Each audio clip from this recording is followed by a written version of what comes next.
ऊंटारी बातां आकाशवाणी उदयपुर, बीकानेर, बांसवाड़ा, सूरतगढ़, डूंगरपुर और माउंट आबू से प्रत्येक माह के दूसरे चौथे शुक्रवार को शाम 5:30 से 6 बजे तक आप सुनेंगे ऊंटों पर विशेषज्ञों की राय और जानकारी। इस कार्यक्रम के प्रायोजक है राष्ट्रीय उष्ट अनुसंधान केंद्र बीकानेर।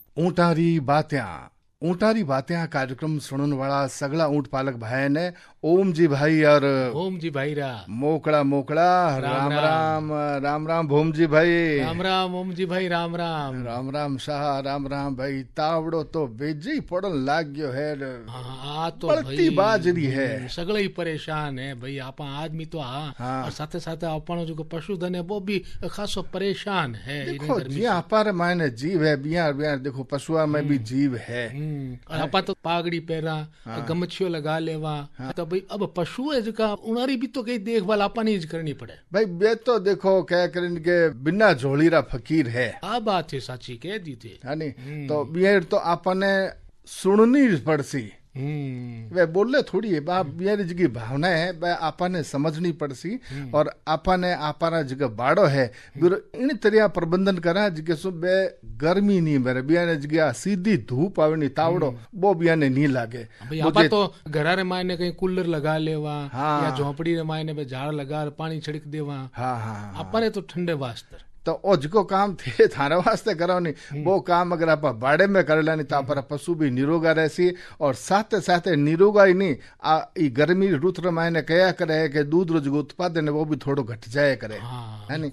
वो उत्पादन थारो बण्यो रहे इन सारू बाड़े रो प्रबंधन इन यागलो करो। बियर खान पान रो सो ध्यान रखो कि जो उत्पादन अपने मिले बीर मायने कोई कमी नहीं हुए। जब बिहार मायने कमी रहसी तो उत्पादन कम होसी तो फिर अपनी आर्थिक नुकसान होसी। हाँ बबी तो कम होसी। हाँ और एक बात और मैं सगला जना ने कह दूं भाई देखो काम नहीं है तो फालतू बांध निकले ही ना। हाँ ई गर्मी रे मायने तो भाई फालतू रो निकलनो ही नहीं चाहिए। बिल्कुल सर सरकार अभी जगह दिशा निर्देश यही है कि जे मोकली गर्मी पड़े तो आप बेकाम घर सु ना निकलो, घर में रहो कारण लू लागी तो देखो फिर बीमार पड़ जैसे आप। और जरूरी कोई काम सु अगर निकलनो ही पड़िया करे तो भाई देखो सा गमछो लगाओ ढको मुंह डेरे और घर सु ठंडो पानी छाछ और चीजें नहीं ए पीर प्री या खार प्री निकला ताकि उनसु अपने लू नहीं लगे। बिल्कुल सर हो सके तो साथ पानी भी रखो। हाँ बिल्कुल पानी बोतल राख लो भाई। बिल्कुल सा। और यहाँ देखो जगह जगह लोग मटकियां भी लगा रखे आजकल को कैंपर और बोलिया करे बेबी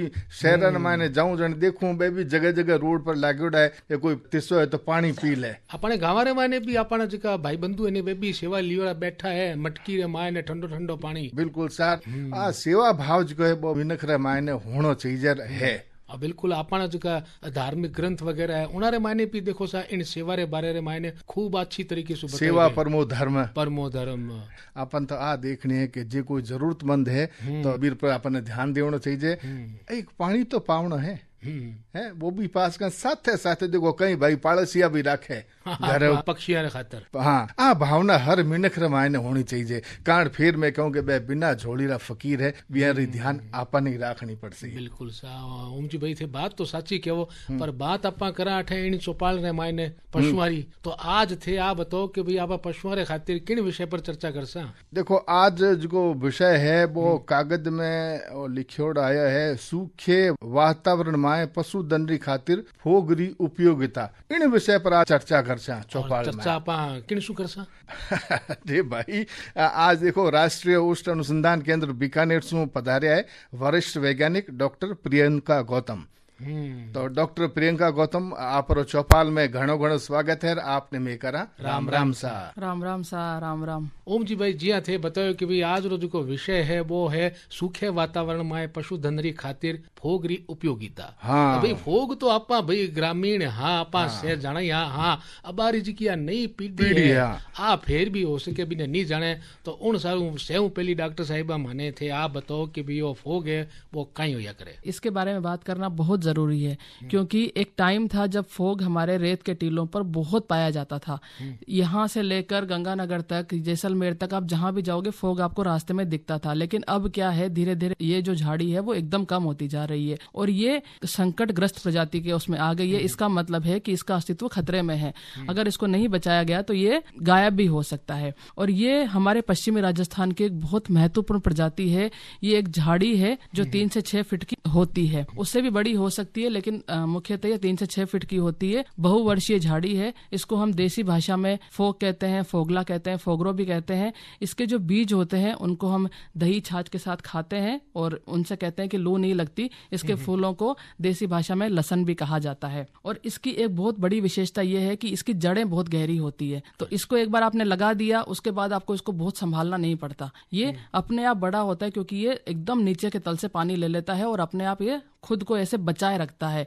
इतनी तेज गर्मी, इतना सूखा मौसम है, उसके बावजूद ये खड़ा रहता है। और एक इसकी विशेषता यह है कि जब बाकी सब पेड़ सूख जाते हैं उस टाइम भी ये हरा रहता है और हमारे पशुधन के लिए ये चारे का रूप में काम करता है। बहुत ही बढ़िया जानकारी दी सा कि देखो जो पौधा है वो औषधीय गुण लियोड़ा है।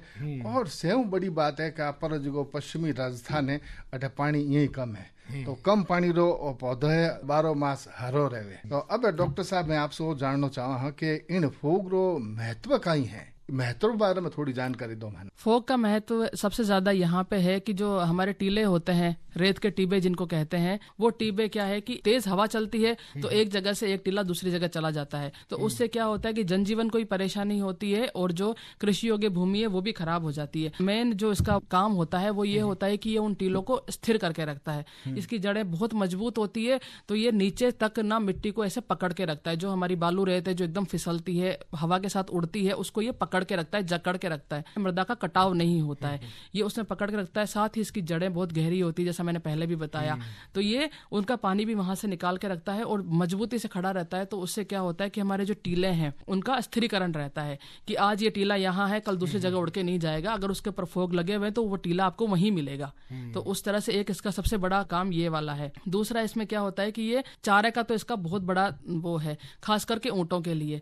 और उसके अलावा जो भी जानवर चरने पे ज्यादा भरोसा करते हैं, जैसे ऊंट है, बकरी है, भेड़, ये लोग चरते हैं। इनको आप ऐसे काट के चारा कम खिलाते हैं, हम इनको चरने के लिए छोड़ते हैं। तो जो चरने वाली स्पीशीज होती है उसके लिए ये बहुत उपयोगी चारा होता है। और ये ऐसी परिस्थिति में जहाँ पे मतलब अभी जैसे जिस हिसाब से गर्मी पड़ रही है, इस टाइम पे आप जाओगे ना, फोग की झाड़ी आपको हरी मिलेगी। और जो और यहाँ की स्थानीय झाड़ियां हैं जैसे केर है, खेजड़ी है, उनके साथ साथ ये भी इम्पोर्टेंट है। हम खेजड़ी के महत्व तो समझते हैं लेकिन हम इसको भूल गए हैं, तो उसके साथ हमें इसको भी रखना जरूरी है। खेजड़ी क्या है, ऊंचा वृक्ष होता है। वो उसकी हाइट जाती है 15 फीट 16 फीट, लेकिन ये जो होता है 3-4 फीट पे नीचे रहता है और ये बहुत मजबूत एक झाड़ी है हमारे पशुधन के लिए। तीसरा इसका है कि ये जैव विविधता जैसे होता है ना, बायोडाइवर्सिटी जिसे कहते हैं, उसको समर्थन करता है। वो इसलिए क्योंकि जो रेत का टीला होता है या रेत होती है उसका तापमान बहुत अधिक होता है, तो वहां पे छोटे छोटे जानवर, कीड़े मकोड़े, पक्षी वो सब आ नहीं पाते हैं। लेकिन जब हम इस तरह का कोई पौधा लगाते हैं या इस तरह का कोई पौधा रहता है तो ये उनको रखने के लिए, सहेजने के लिए एक माध्यम बनता है। उससे क्या है कि हमारी बायोडाइवर्सिटी, जैव विविधता में हमारी विकास होता है। उसके अलावा इसके और भी छोटे मोटे बहुत सारे गुण हैं जिसको धीरे धीरे लोग भूलते जा रहे हैं। जैसे कि इसका औषधीय गुण भी है। इसके सब बीज खाते तो कहते हैं कि लू नहीं लगती है। और ये जो पेट के जो विकार होते हैं उनमें भी इसके बीज जो मतलब मनुष्य भी खाए तो उनके लिए लाभदायक होता है। और जो जानवर इसको जो चरते हैं उनमें पानी की कमी नहीं होती। इस तरह के इसके और भी बहुत सारे गुण हैं। अच्छा डॉक्टर साहिब भाई, एक बात बताइए कि भी चारे रे रूप रे मायने भी इनरी उपयोगिता है। तो बात पशुओं रे खान पान री चाली है, तो डॉक्टर साहिबा तो आप बताओ कि भाई चारे रे रूप में फोग री उपयोगिता कई है, इनको कई लाभ पशुओं ने मिले। फोग का जो झाड़ी होती है वो उस तरह से बनी होती है कि यहाँ के मतलब वातावरण में वो अच्छे से एडजस्ट हो जाए, अच्छे से रह सके। तो उसके लिए क्या होता है, इसकी पत्तियां सुई जैसी होती है, मतलब एक लंबी सुई जैसी, निडल जैसी पत्तियां होती है। उससे क्या होता है कि उसका वाष्प उत्सर्जन कम होता है, तो यहाँ पे वो मजबूती से रह सकता है। तो उसकी वो पत्तियां, उसके जो फूल आते हैं वो फूल, इसके बीज, ये सब जानवर चरते हैं, ये सब खाने में काम आते हैं और सब एक तरीके से बहुत उपयोगी होते हैं। जिस तरह से हम पहले कहते थे कि खेजड़ी वरदान इसलिए क्योंकि उसका कोई भी भाग हम वेस्ट नहीं करते, बेकार नहीं जाता, उसी तरह से फोक का भी है, इसका भी कोई पार्ट ऐसे खराब नहीं होता। बड़ा अगर तना है तो वो ईंधन में काम आता है, और जो फूल पत्ते बीज ये सब है ये जानवर भी खाते हैं, और बीज तो इसके इंसान भी खाते हैं। इसकी पत्तियों और इसके बीजों में जो सबसे ज्यादा वो बात है कि इसमें न्यूट्रिशन बहुत होता है, पोषण तत्व बहुत ज्यादा होते हैं। तो एक जो जानवरों के चारे की सबसे जरूरी चीज है वो है कच्चा प्रोटीन, क्रूड प्रोटीन जिसे कहते हैं, वो बहुत जरूरी है। तो वो इसकी पत्तियों में 12 से 16% होता है, 16% तक होता है। तो उस प्रोटीन से क्या होता है कि एक जानवर का जो है शारीरिक वृद्धि भी होती है, और अगर जानवर दूध देने वाला है तो उसके दूध में भी वृद्धि होती है, और वो जो क्या है एक साइंटिफिक टर्म होता है टिश्यू डेवलपमेंट में, वो उसमें हेल्प करता है प्रोटीन अगर ज्यादा होता है तो। साथ ही साथ इसमें क्या होता है, इसमें फाइबर भी होता है 30% तक। तो वो फाइबर जो क्या होता है, ऊंट जैसे हमारा जानवर है वो उस तरह से उसका जो संरचना वैसी बनी हुई है कि वो अच्छा मतलब रेशेदार जो खाना फाइबर वाला खा सकता है, और खा के उसको मेटाबोलाइज करके उसको पचा के और उसमें से जो उसका जो पोषण तत्व है वो एब्जॉर्ब कर सकता है। तो ऊंट के लिए ये इसलिए भी जरूरी है कि ऊंट क्या है, जैसे लंबी यात्रा पहले करते थे, भार ढोते हैं, तो वो सब के लिए ये उनको एनर्जी देता है, और वो जो ऊर्जा इसको मिलती है वो इसके जो कार्बोहाइड्रेट होते हैं उनसे इसको ऊर्जा प्राप्त होती है। उसी के साथ साथ जानवर एक तो आपने चारा उसको दिया वो खा रहा है, एक होता है कि वो कितने पसंद से खा रहा है और वो कितना उसको पचा पा रहा है। तो फोक की एक खास बात ये भी है कि इसका चारा जब भी जानवर खाएगा, चाहे वातावरण कैसा भी है, शुष्क है, बारिश हो रही है, बहुत गर्मी है, कुछ भी है, चारा इसको फोक का हमेशा स्वाद ही लगता है।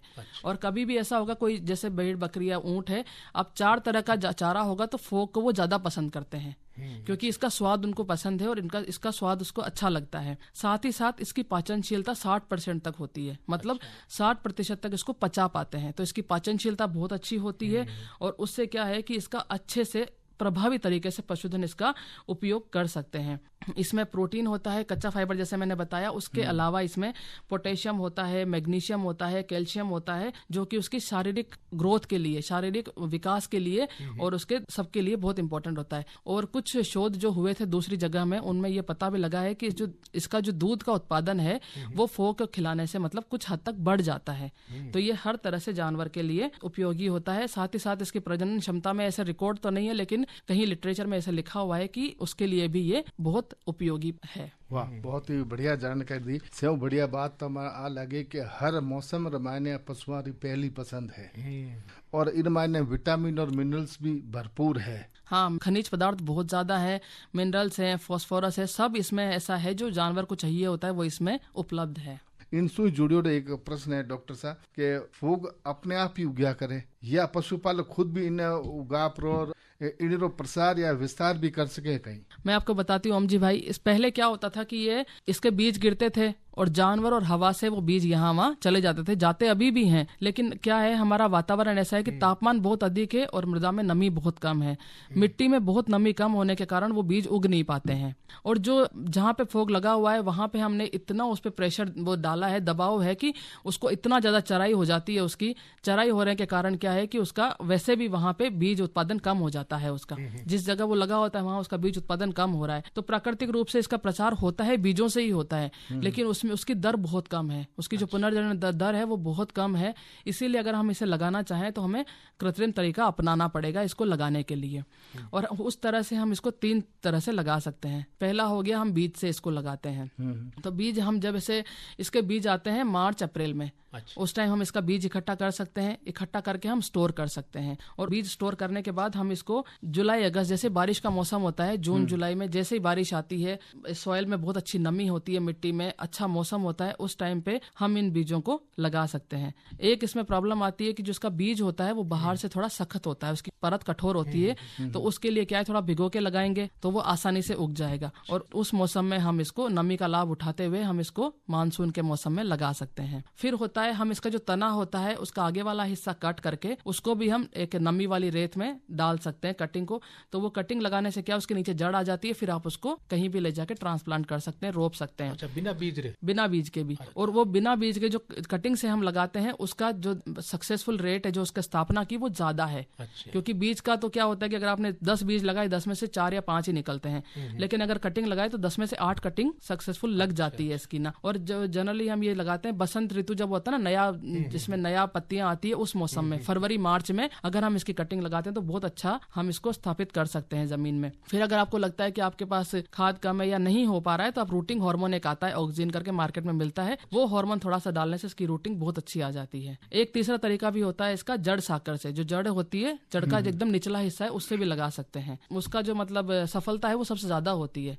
और जो हम ज्यादातर जो अभियान चलते हैं ना, वृक्षारोपण अभियान या किसी के तहत अगर इसको हम जो बंजर जमीन को पुनर्सुधार में लगते हैं, वहां पे अगर हम इस तरह का ये कोई लगाना चाहें फोग, तो वहां पर ज्यादातर ये वाला तरीका हम लगा सकते हैं वहां पे। इसको लगाने के 4 से 5 साल के बाद ये झाड़ी तैयार हो जाती है, धीरे धीरे बढ़ती है, लेकिन लगाने के 4-5 साल में ये तैयार हो जाती है। और 6-7 साल के बाद आप इसको या तो चराई के लिए छोड़ सकते हैं, और अगर आप अपना जानवर बांधा हुआ है उसको काट के देना चाहें तो आप कटाई छटाई भी इसकी कर सकते हैं। सर्दियों में आप इसको काट सकते हैं, फिर इसका फिर से पुनर्ग्रोथ इसकी दोबारा से हो जाती है। और मैं आपको बता सकती हूँ कि जैसे आप एक पौधा आपने लगाया, अगर वो पूरा झाड़ी बन गया है 6-7 साल में, तो एक ही पौधे से आप 12 से 15 किलोग्राम हरा चारा प्राप्त कर सकते हैं हर साल एक पौधे से। बहुत ही बढ़िया जानकारी दी बोमजी भाई के पौधो किया लगाना है, बीज ने अपन किया काम में लेवना है, और इरो महत्व कितो है, इरे बारे में आपने बहुत ही बढ़िया जानकारी दी। और अब देखो मैं आपने सुनावना चाह रही हूँ गीतड़ लो। हाँ, उनरो भी खासो महत्व है भाई, है नहीं महत्व है? तो ठीक है सा, आपसे सुनो सा एक मीठो मीठो सो गीतड़ लो।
बार आप सुनियो ओ एक मीठो मीठो सो गीतड़।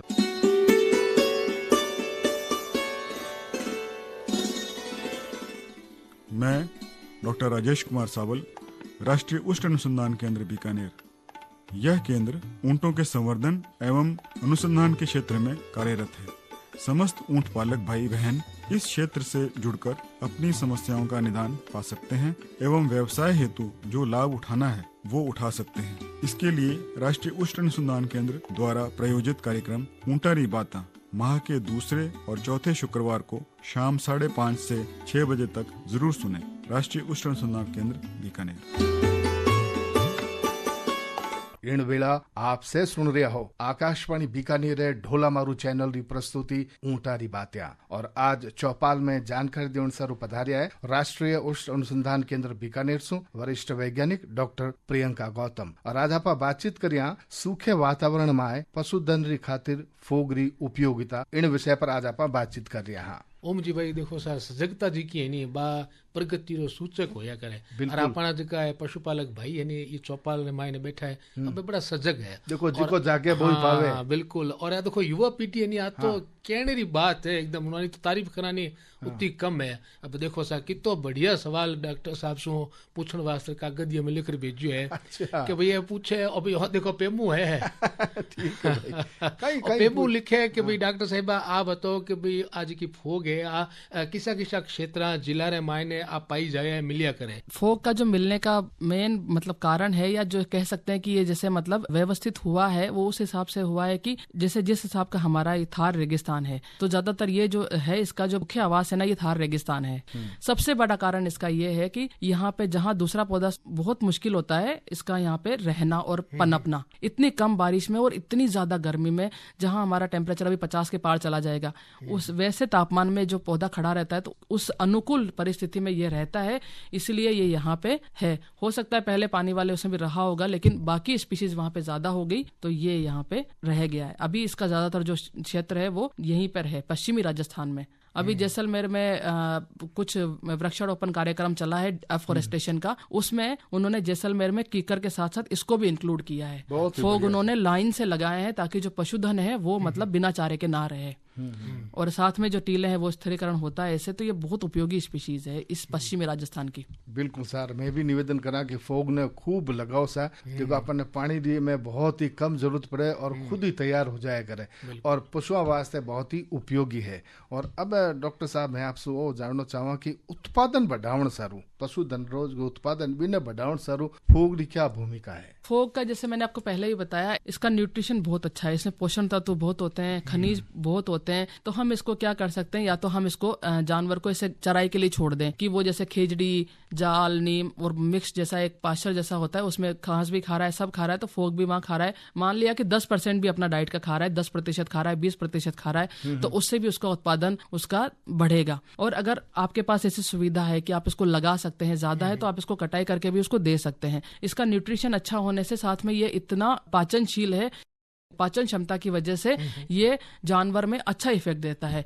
उससे क्या होता है कि जानवर का शारीरिक वृद्धि होती है, उसका दूध उत्पादन में वृद्धि होती है। और जैसे भेड़ में देखा जाए कि हम उसका बॉडी वेट जैसे कहते हैं भार देखते हैं ताकि उसका मीट उत्पादन बढ़ सके, उसके लिए भी ये बहुत जरूरी है। और जो महत्व हम पशुधन को जैसे हम कहते हैं ना कि बांध देंगे, बांध के हम ग्वार का चारा खिला देंगे, मूंगफली का खिला देंगे, वो खिलाओ, लेकिन जो न्यूट्रिशन और जो पोषण तत्व हमें इन झाड़ियों से जो प्राकृतिक रूप से उग रही है, जो हमें इनसे मिलता है, वो हम उस चारे से पूरा नहीं कर सकते। क्योंकि ये क्या है, इनमें जैसे ओम जी भाई ने कहा था संतुलित आहार है। ये संतुलित आहार है, इनमें खनिज तत्व भी है, विटामिन भी है, प्रोटीन बराबर मिल रहा है। और आप कुछ भी एक चारा दोगे तो उसमें प्रोटीन ज्यादा होगा तो फाइबर ज्यादा होगा, दूसरी चीजें कम होगी, तो जानवर का क्या पूरा विकास नहीं होता और पूरा उसको पोषण नहीं मिलता। लेकिन जो इस तरह की झाड़ियां हैं, खेजड़ी हमारे लिए बहुत महत्वपूर्ण इसीलिए है क्योंकि उसके पत्ते में भी सब कुछ है। उसी तरह से फोग, केर, खीप और ये पाला, ये चीजें बहुत जरूरी है। तो किसान भाइयों को ये चीज समझनी चाहिए कि हम इन झाड़ियों के, इन प्राकृतिक चीजों को छोड़ नहीं सकते अपने पशुधन के पीछे। बिल्कुल डॉक्टर साहब जी बताएं कि भाई फोग दिखी नहीं बा अपने समाज सु ठेठ जड़िया सु जुड़ोड़ी है। बिल्कुल पशुआ सारू भी बहुत ही उपयोगी है। देखो बहुत ही कम खर्चीलो पौधा ऐसा, इन्हें जितो लगा सा ये प्रकृति वास्ते पशुओं वास्ते बहुत ही उपयोगी है। तो अपन इरी जरूरत है संरक्षण री और संवर्धन री। डॉक्टर साहिबा शू आप आ जाना कि भाई इन फोग ने बधावण सारू इन रे विस्तार सारू कई प्रयास हो रहा है, उन बाबत हमारा पशुपालका ने आप जानकारी दो। इसको क्या है कि हमें लगाना चाहिए, लेकिन अब हम क्या है कि हमारे किसान भाई हो गए, हम लोग क्या करते हैं कि जो जमीन है जहाँ पानी लगता है, जो समतल जमीन है वहाँ हम दूसरी क्रॉप लगाते हैं। जो खाद्य फसलें होती है उनको लगाते हैं, मूंगफली हो गई, ग्वार हो गई, मोठ हो गई, हम उन सब फसलों को लगाते हैं। लेकिन क्या होता है कि अभी हम जैसे कुछ टीले हमारे ऐसे हैं, अभी भी ऐसे हैं जैसे हमारे खेत के आसपास जहाँ पे है, जहाँ पर कुछ नहीं होता, या जिसको हम ऐसे कह देते हैं कि ये तो रेतीले जमीन है या ये पूरा टिब्बा है, हम यहाँ कुछ नहीं कर सकते। वहाँ हम मानसून के मौसम में कम से कम इसके बीज लगा सकते हैं। अगर वहाँ पे 2 झाड़ी भी बन गई तो ये अपने आप इतना फैल जाएगा कि वो पूरा टीला ये कवर कर लेगा। तो वहां से उसमें क्या है और कुछ नहीं होगा, हमारे जानवर कम से कम वहां पे चढ़ सकते हैं, वो टीला स्थिर हो जाएगा, हमारे वातावरण के लिए वो बहुत अच्छा रहेगा। दूसरा, जो सरकार बहुत सारे प्रोग्राम चलाती है फॉरेस्टेशन के, वनीकरण को, वृक्षारोपण प्रोग्राम, उसमें भी हम चाहे जिसकी भी स्थानीय भूमिका है वो ये भूमिका निभाए कि उसमें दूसरे पौधे, खेजड़ी, जाल, कीकर, इन पौधों के साथ हम कम से कम थोड़ा सा फोग भी लगाएं और दूसरी झाड़ियां भी लगाएं, फोग भी लगाएं, केर भी लगाएं। तो उससे क्या होगा कि ये झाड़ियां वैसे भी बहुत कम है, सिर्फ पश्चिमी राजस्थान में है, और अगर धीरे धीरे इसी तरह से इनकी चराई होती रही, कटाई होती रही, तो धीरे धीरे ये नहीं रहेंगी। तो उसके लिए भी जरूरी है कि हम इनको लगाएं। और वैसे भी इनका सामाजिक महत्व बहुत ज्यादा है। इसका जो तना है, मोटा तना, वो ईंधन में काम आता है। इसका जो बीज है वो सब्जी, रायते, उन सब में काम आता है। पत्ते तो जैसे मैंने बताया जानवर हमारे खाते ही हैं। तो ये हर तरह से हमारे लिए उपयोगी ही होगा, हमें इसको लगाना चाहिए। फिर जैसे हमारा खेत जहां हमने फसल लगाई है उसके आसपास हम इसको पास लगा के बाड़ भी कर सकते हैं कि कुछ साल में एकदम तो कुछ नहीं होगा, जैसे आज लगाए तो कल नहीं हो जाएगा, लेकिन धीरे धीरे वो इतना बड़ा होकर सघन हो जाएगा कि वो बाड़ एक तैयार हो जाएगी और साथ ही साथ पशुओं को चारा मिलेगा वो अलग। तो हमें कुछ इस तरह की व्यवस्था करनी पड़ेगी कि जो ग्वार है उसके बीच में 2 लाइन अपने फोग लगा के छोड़ दिया तो क्या है कि वो बहुवर्षीय चलता रहेगा, आपको दोबारा लगाना नहीं पड़ेगा। तो हमें इस तरह की तकनीकी है, इस तरह की प्रैक्टिस है हमें अपने खेती में लानी पड़ेगी साथ साथ में, ताकि हमारी जो पुरानी स्पीशीज है वो भी बची रहे और हम नया अपना चला सके अपना आगे। और अब चलती बेड़ा डॉक्टर साहब, आप ये फोग ने लिए पर हमारे जगह पशुपालक भाई है बियान, आप कहीं संदेश देना चाहो? मैं बस यही कहना चाहती हूँ कि हमें जहाँ भी थोड़ी सी जगह मिलती है, खेत के बगल में, फसलों के बीच में, कहीं भी है, तो आप वहाँ पे अपनी झाड़ियां लगाइए, थोड़े पेड़ लगाइए। तो उससे क्या है कि एक समृद्ध कृषि हम लोग विकसित कर सकते हैं, एक समृद्ध कृषि प्रणाली हम विकसित कर सकते हैं। बिल्कुल, बहुत ही बढ़िया जानकारी दी और बहुत ही बढ़िया वो संदेश दियो। और हमें जो बखत भी हो गया है, बखत के साथ तो भाई चाल नहीं पड़ा भाई। तो भाई देखो, आज चौपाल में जानकारी दी अनुसार पधार्या राष्ट्रीय उष्ण अनुसंधान केंद्र बीकानेर सु वरिष्ठ वैज्ञानिक डॉक्टर प्रियंका गौतम। और आज आप बातचीत करी सूखे वातावरण में पशुधन री खातिर फोग री उपयोगिता। डॉक्टर साहब, आप चौपाल में पधार्या, हमारे पशुपालका ने आज बहुत ही बढ़िया जानकारी दी। इन सारू मैं आपने देवा धन्यवाद और करा राम राम सा। राम राम सा।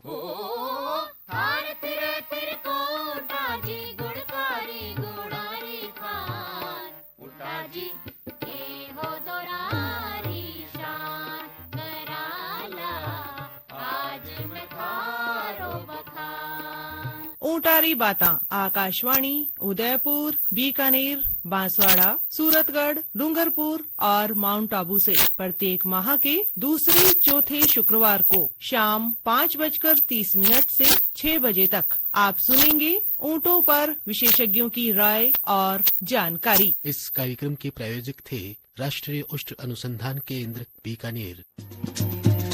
इन कार्यक्रम रा संयोजक श्री अमित सिंह, सहभागिता थी राम सहाय हर्ष और चंद्रशेखर जोशी। हमें माने आगे दिराव सा मोकड़ा राम राम सा।